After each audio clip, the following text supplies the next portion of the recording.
Hudson CEO and President. It's important to the work of Hudson on policy analysis to have leaders of the country share insights and views on key policy matters. We learn from them, we learn what we can do to help. This is a practice that has a long legacy at Hudson, going back to Ronald Reagan and before, and has included Senator John McCain, more recently Senator Cotton, Senator Joni Ernst. Today, Senator Dan Sullivan, who is a former colleague of mine in the George W. Bush administration and has been a friend of the Institute. Among the other areas of policies he has shaped with the environment and many other programs is the policy and thoughtful leadership he's given to the Chinese Communist Party threat to Taiwan. We are grateful for his leadership in this area as well as others, and we look forward to his remarks today. Miles Yu, our senior fellow and director of Hudson's China Center, will introduce Senator Sullivan, but I want to also personally thank him for being with us and for his many acts of service to the country and to the people of America. So thank you for being with us, Senator. Miles?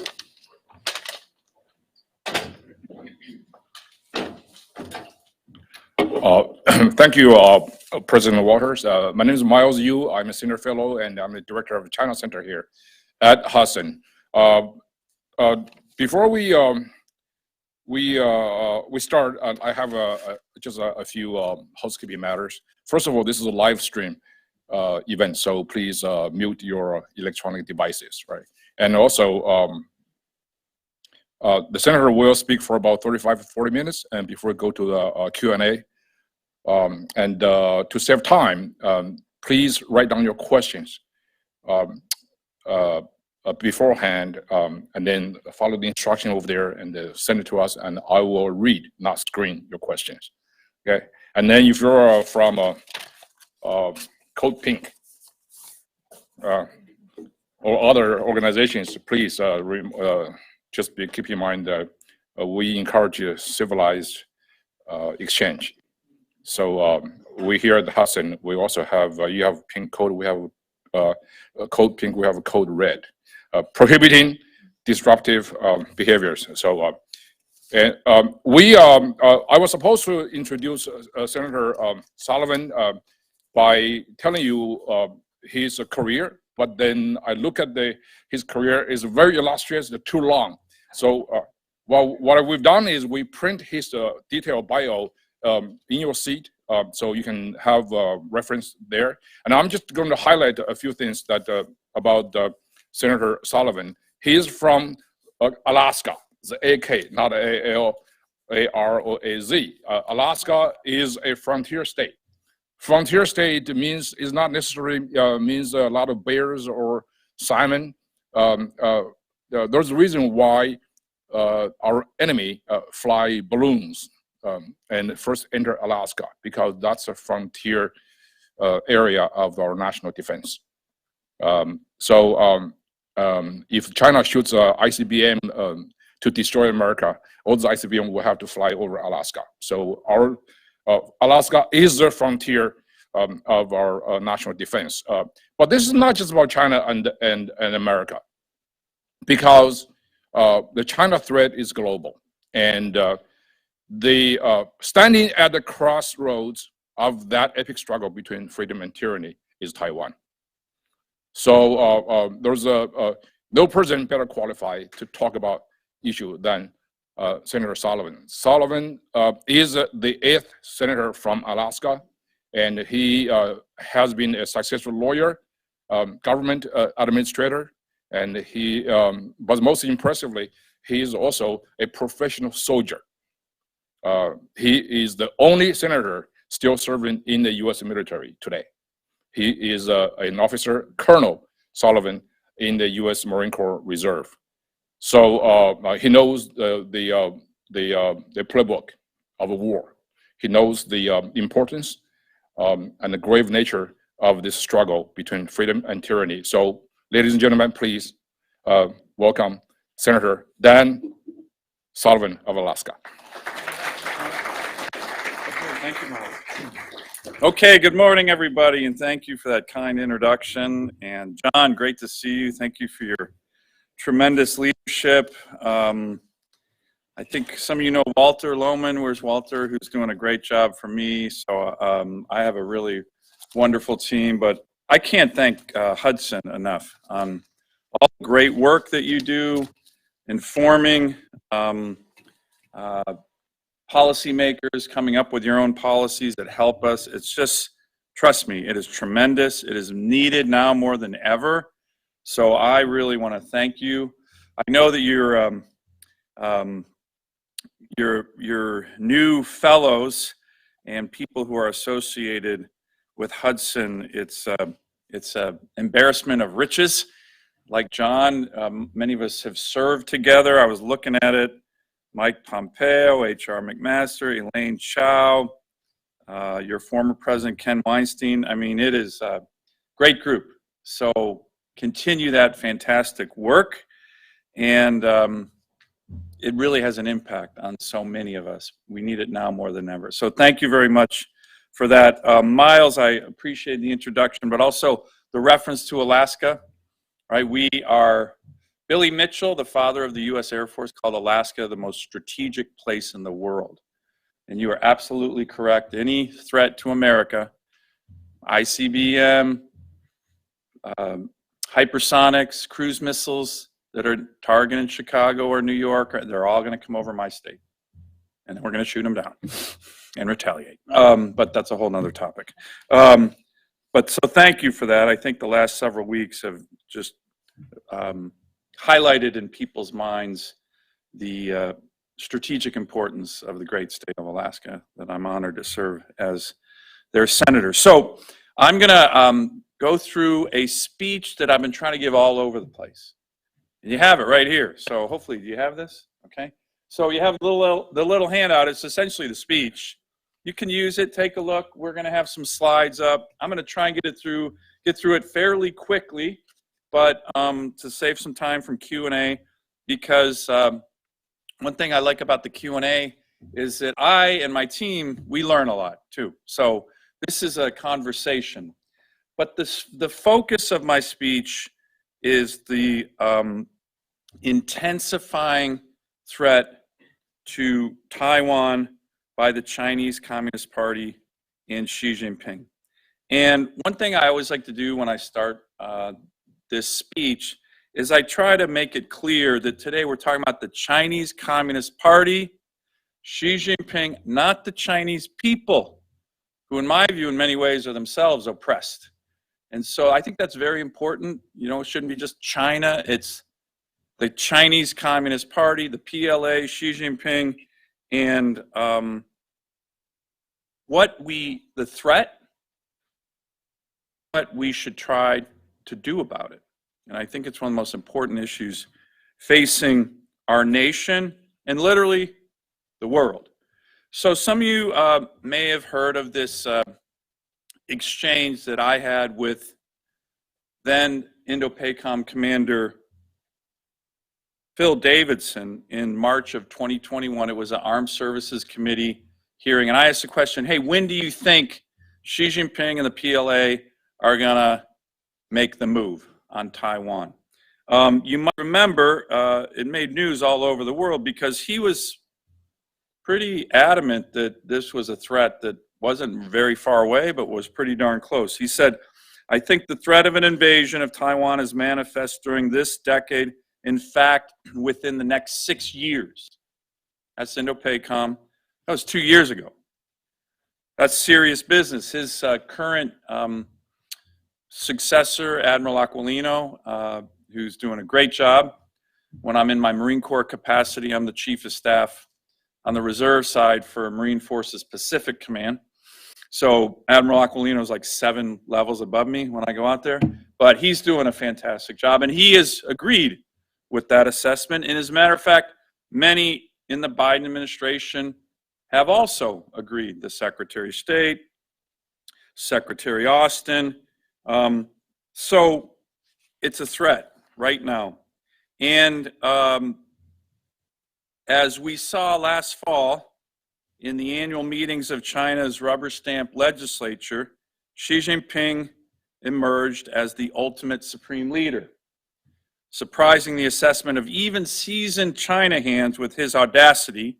He's packed the Politburo Standing Committee, where, as you know, the real power resides, with loyalists, party stalwarts, with the focus on military, intelligence, and technology backgrounds. Now, let's face it, that slide looks ridiculous, okay? A bunch of old men in fatigues.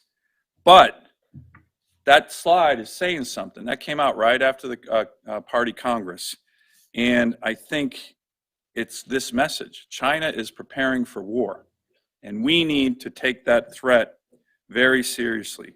So as I said, I'd like to lay out today essentially this threat and what we should be doing about it. Of course, I know that our eyes are on Ukraine, something that I believe we should stay focused on, and that these threats are actually very interrelated. But to me, this is a paramount threat right now. But I'd like to begin my remarks by focusing on a different era in a different region of the world. It's a very famous photo. I think many of you know what it's from. That's in 1948 when the Soviets cut West Berlin off from food and fuel. The United States and our allies, led by a powerful American military, responded with the Berlin airlift. Our allies flew round-the-clock flights, at one point literally landing one of these aircraft a minute for a year to save Berlin. Think about that. Americans rallied our military and other institutions of government. And at home, even our citizens who were very war-weary, 3 years after World War II, somehow understood that the stakes in Berlin mattered. Americans now look back on the Berlin airlift as a point of pride for our freedom-loving nation. Years later, after the Berlin airlift, President Kennedy came into office, initially viewing the defense of Berlin as an irritant in U.S.-Soviet relations, but following his visit there, where he famously declared himself a Berliner, he recognized Berlin, quote, as an asset, not a liability, in the wider struggle for Europe and global freedom. The United States defended the city and people of West Berlin during the 20th century because we, as a people, understood that this city and its citizens stood on the front lines of the struggle between the American-led free world and a powerful, expansionist, authoritarian regime. The same is true for Taiwan. Taiwan is the 21st century's West Berlin. Now, it's not as if American political leaders have disregarded the importance of Taiwan. To the contrary, I've recently reread President Eisenhower's outstanding memoirs. If you look at these memoirs and read them, Taiwan and its defense and its importance is weaved throughout the 1950s during the Eisenhower administration. And of course, it's not just been the executive branch. You look at what the Congress has done during the darkest time for Taiwan, when the U.S. switched diplomatic recognition from Taipei to Beijing, it was congressional leaders, bipartisan, by the way, like Senators Barry Goldwater and Bob Dole, as well as Democrats like Representative Lester Wolf, who worked to establish the Taiwan Relations Act. The Taiwan Relations Act is literally one of the most remarkable pieces of foreign policy legislation in American history. Think about it. A president of the United States, Jimmy Carter, wanted to abandon a long-standing ally, Taiwan, and Congress said, no. We used our constitutional authorities and said no, and in the process, we, the Congress, when it was passed by 84 U.S. senators, including a young senator named Joe Biden, who voted yes, laid down the Taiwan Relations Act, which, among other things, committed Congress and the United States to consider any use of force against Taiwan a threat to peace and security and grave concern to the United States. That's in statute. Congress declared that the U.S. decision to switch diplomatic relations from Taipei to Beijing rested on the expectation that Taiwan's future would be determined by peaceful means. And Congress committed in the Taiwan Relations Act to provide Taiwan the means to defend itself and for the U.S. to maintain its own capacity to help. So we collectively, as a government, have been very focused on Taiwan. Executive branch, legislative branch, and of course, given this history, it's not surprising that the fate of Taiwan has been weaved in and out of the personal histories of thousands, if not tens of thousands, of Americans, including my own personal history. 27 years ago, I was a young Marine on that good-looking ship, the USS Bella Wood.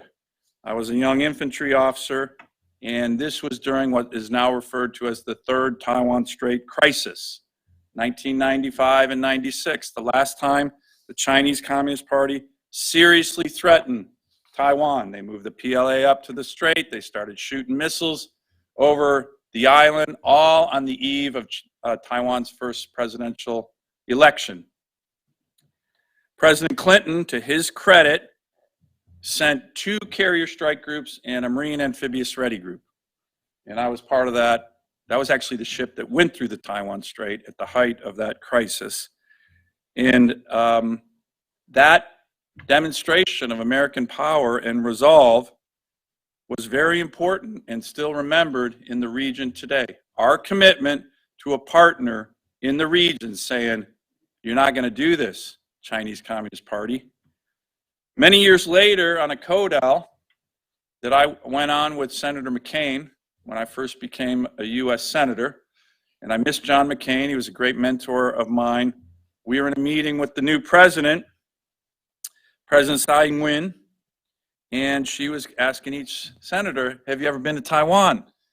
And she got to me and she said, Senator Sullivan, you ever been to Taiwan? And I was like, well, yes, Madam President, I have been to Taiwan. I've just never been to Taiwan on land.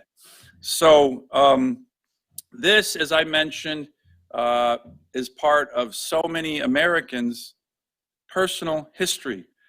Another personal moment in my experience with Taiwan, another demonstration of commitment of the United States was about a year and a half ago at the height of the pandemic, when the Chinese Communist Party was struggling Taiwan from the ability to get Western vaccines.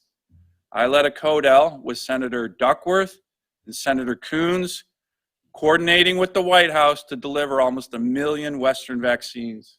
We flew in that C-17, which irritated the heck out of the Chinese Communist Party, so that was probably a good thing. But that was another demonstration of our commitment, America showing up saying, we have vaccines for you, Taiwan. Don't worry. We know the Chinese Communist Party is trying to choke that off. So let me just give you kind of a final, very moving moment in my career.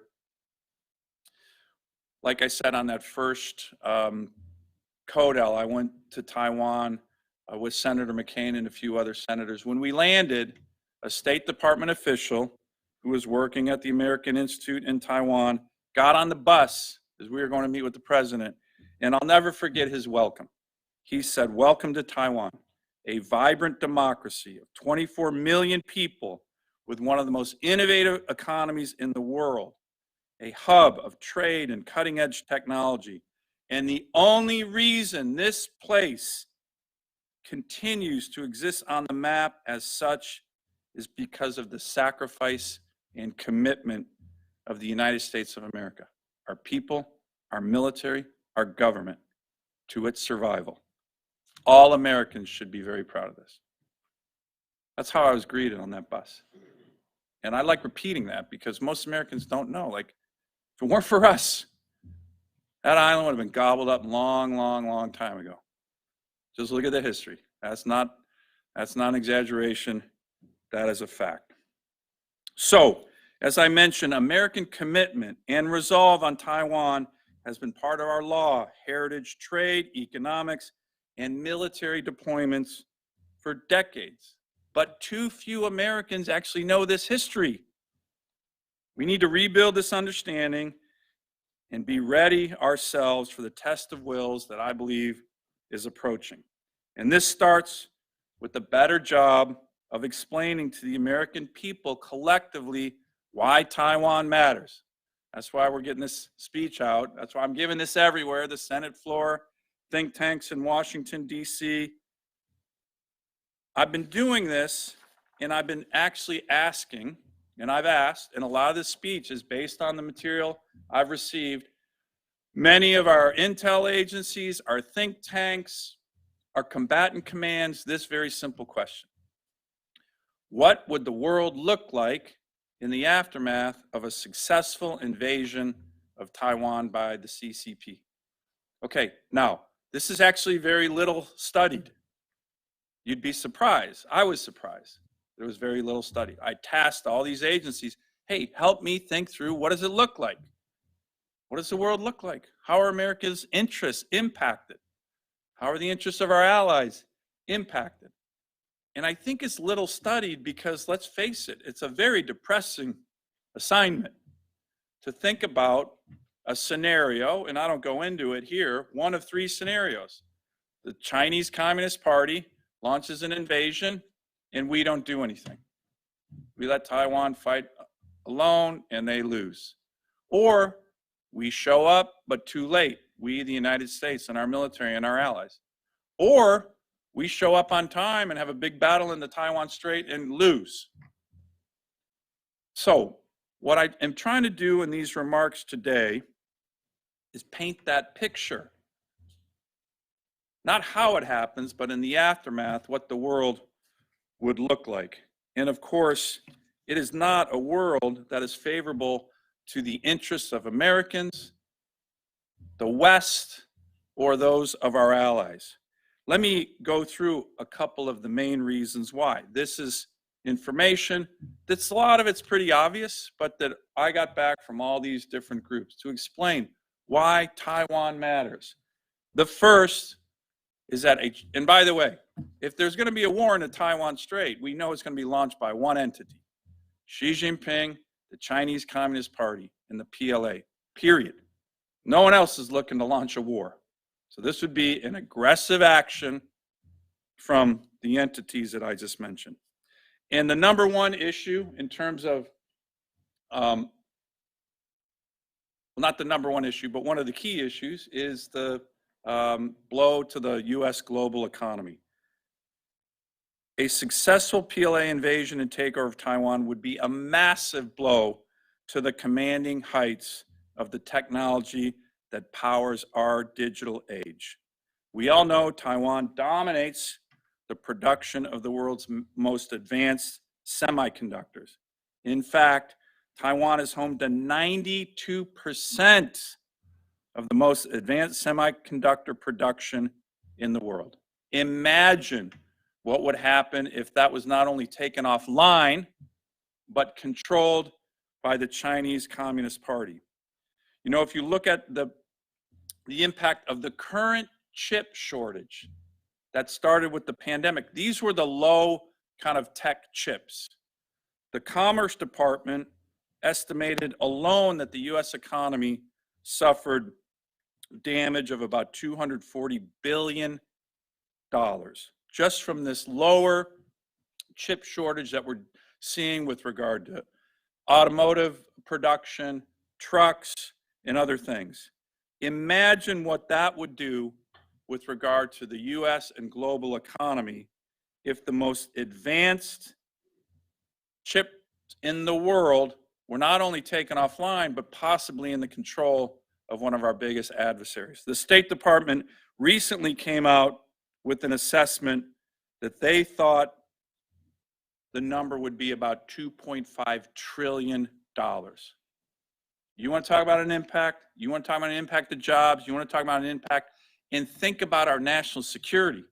So many of our weapon systems, F-35s, radars, advanced missile defense capabilities, rely on these chips. Think about the threat to U.S. national security if the Chinese Communist Party and Xi Jinping controlled them. Huge challenge. Let me give you another area of undermining American strategic interests and those of our allies. Taiwan's geostrategic value, if it was invaded and occupied by the Chinese Communist Party, would be shattered. You saw, when you saw President Eisenhower's memoirs, he devotes pages and pages to this. At one point, he says, if the capture of Taiwan's offshore islands should in fact lead to the loss of Taiwan, the future security of Japan, the Philippines, Thailand, Vietnam, and even Okinawa would be placed in jeopardy, and the United States' vital interests would suffer severely. Last year, Assistant Secretary of Defense for Indo-PACOM Security Affairs, Eli Ratner, who hopefully has come to Hudson to speak. If you haven't had him, he's doing a great job, in my view, made essentially the same point as President Eisenhower in his memoirs.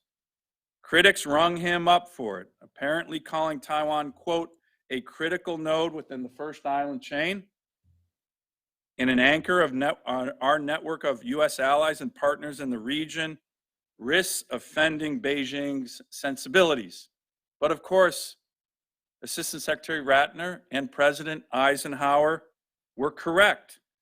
Taiwan, in the CCP's hands, breaks China out of the constraints of the first island chain, and you're all familiar with that, a line running from Japan through Taiwan and the Philippines to the Straits of Malacca. And a successful Taiwan invasion of Taiwan has the potential to push the U.S. further into the Pacific to what's called the second island chain. This includes American territories in Guam and the Northern Mariana Islands. And these just aren't some points on a strategist's map. Residents in Guam and the Marianas are American citizens. They send representatives to Congress. Guam has an enormous U.S. military presence with tens of thousands of U.S. service members and their families. With the first island chain broken, these Americans will come under direct threat from an emboldened China with a massive and growing military. And here's the thing, and some of the reports I got back indicate this. It is highly unlikely if the CCP invades and conquers Taiwan that it will stop there. If history teaches us anything, it is that the appetite of an aggressive authoritarian regime on the march increases with each meal. For decades, the CCP and PLA have focused almost exclusively on building a military with the objectives of conquering Taiwan. Take a look at the next slide. This is the military balance that Taiwan is facing across the strait. I won't go into what each symbol means, but it's not a very positive balance of forces. But here's the thing. Again, as I said, the Chinese military has been focused on Taiwan. With a successful invasion of Taiwan, it is very unlikely that that massive force stays put. There will be pressure and opportunities from the Chinese Communist Party and the PLA and Xi Jinping to push that very massive force out into other regions of the world. Already the PLA Navy has a base in Djibouti and is scouting out locations for other naval bases all over the world, from Africa to South Asia. According to the 2023 DoD China Military Power Report, released a few weeks ago, some 17 countries are now under consideration for the PLA's military basing and logistic facilities. Let me give you another area of our interests that I think would be negatively impacted, as President Eisenhower stated in his memoirs. he was deeply concerned about the impact the successful invasion of Taiwan would have on American alliances in the region and our ability to credibly meet our defense treaty obligation to our treaty allies. That concern continues today. Whether it's Japan, who is doing a great job with regard to building up their military, or South Korea, or even Australia, it's of course hard to predict the future, but there's little doubt that a Chinese Communist Party takeover of Taiwan would call into question American alliance commitments by our treaty allies. It could cause some of them to build up their own military capabilities, including nuclear deterrence, or choose a more accommodating Middle Kingdom posture toward their powerful, aggressive neighbor. Either way, this should concern all Americans.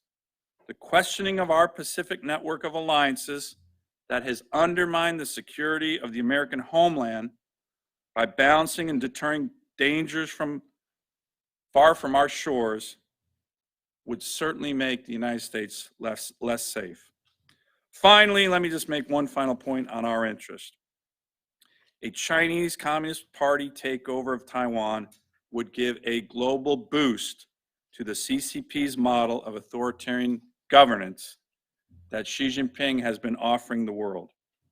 In the 1930s, during a time of global upheaval, of which there are striking parallels today, many around the world thought that the future lay with fascism.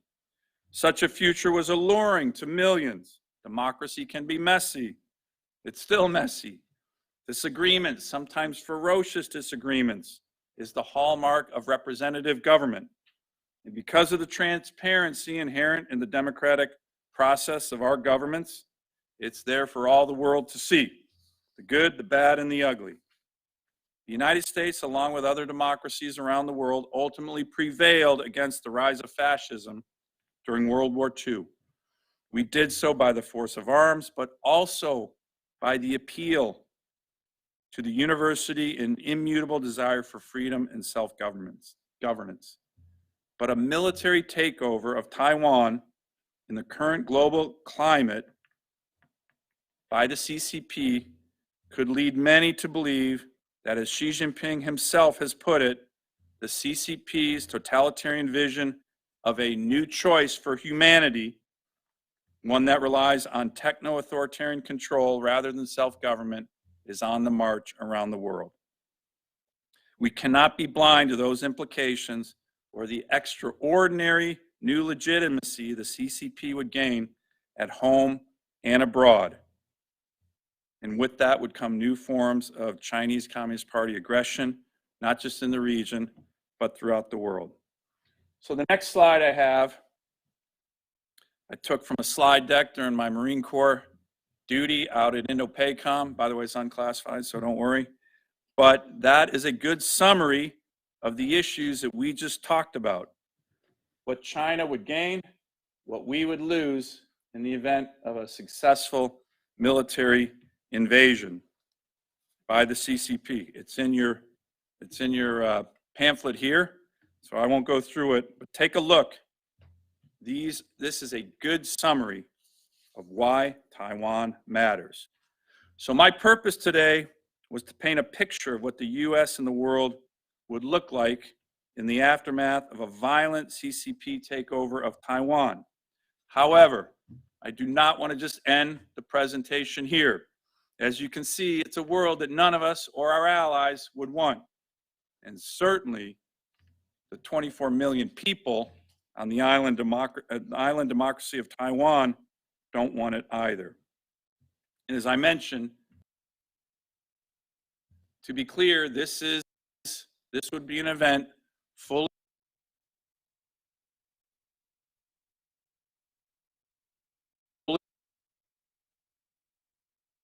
and his buddies wearing those fatigues. So what should we be doing about it? Well, obviously, none of us want this.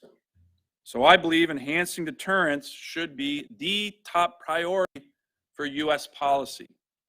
And I've often talked about deterrence being established in Taiwan in 3 levels.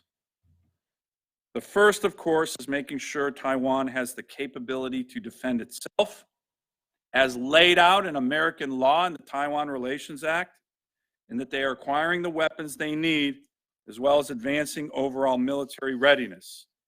The ability to have the weapons to defend themselves, as we are seeing in Ukraine, with an inspiring example of heroic resistance against Russia, is a critical element of this first level of deterrence. We made some significant progress in this direction during last year's National Defense Authorization Act, but I will say, unfortunately, the Biden administration did not step up with the appropriators the way they needed to.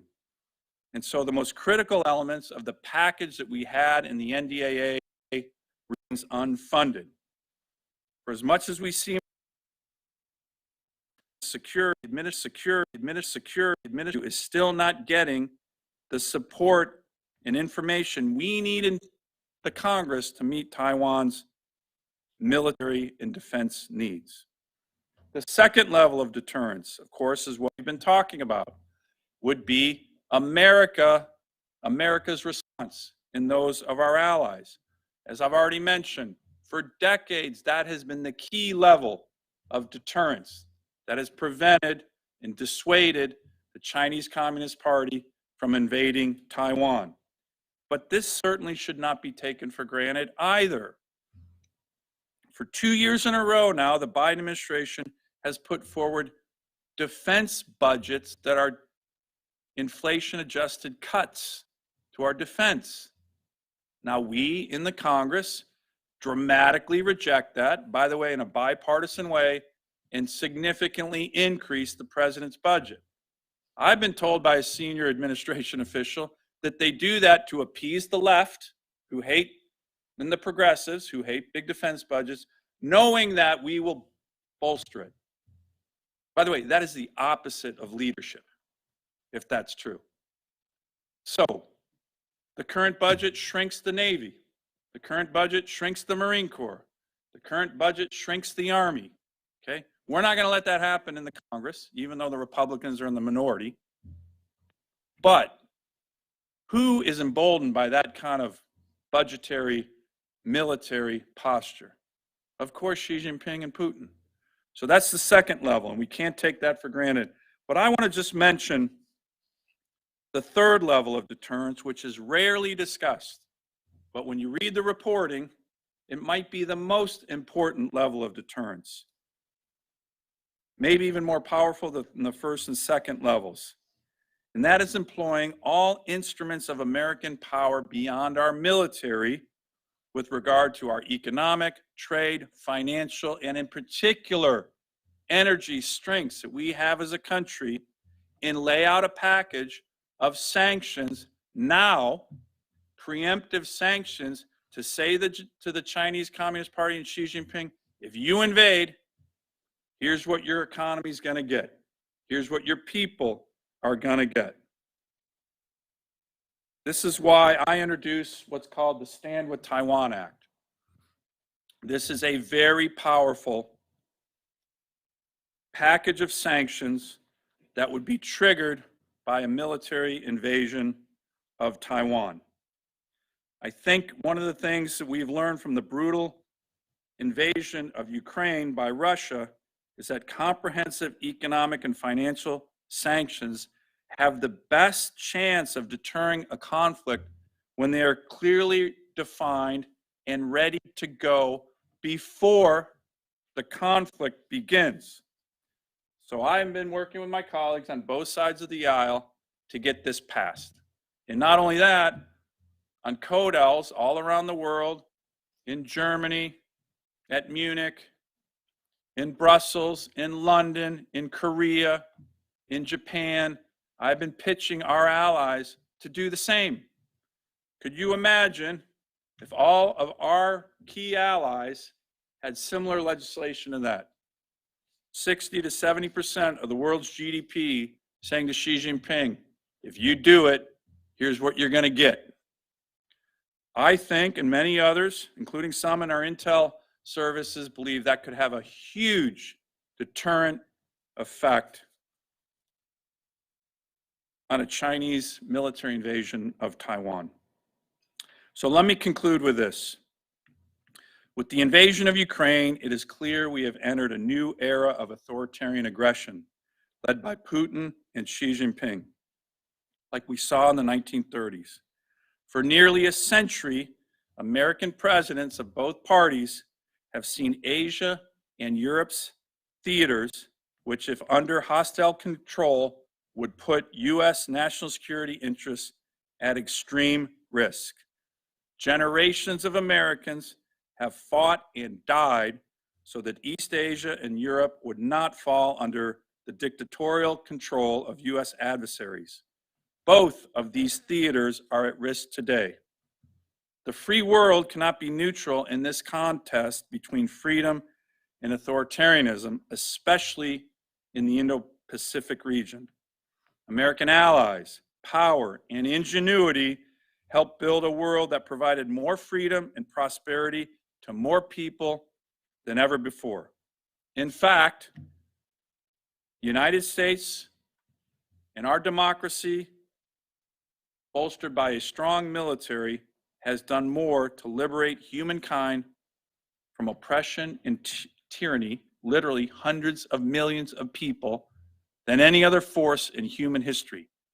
We Americans don't realize that sometimes, and we should take pride in that. The Chinese Communist Party has clear plans to reverse all of this.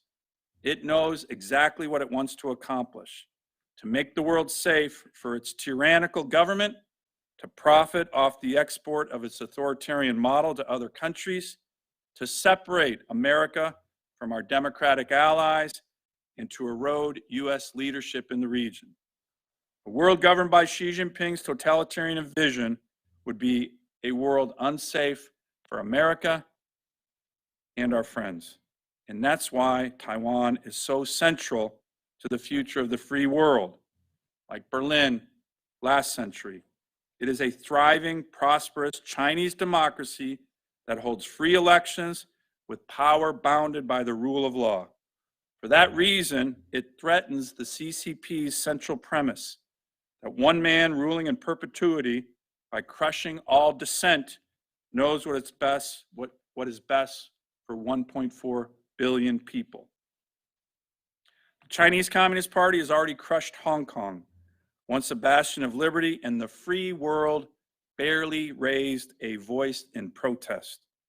Should America and the world stand by as China does something to Taiwan, a peaceful democracy of 24 million people, that would not simply undermine the security of the Western Pacific region, as the Taiwan Relations Act says, but would undermine America's role in the world and the values we as Americans have infused in it. And it would deeply and adversely affect concrete American national security and economic interests. So I want to thank all of you again, Miles, John, the Hudson Institute, who believe in peace through strength. This is a critical issue. I'm very honored that you allowed me and my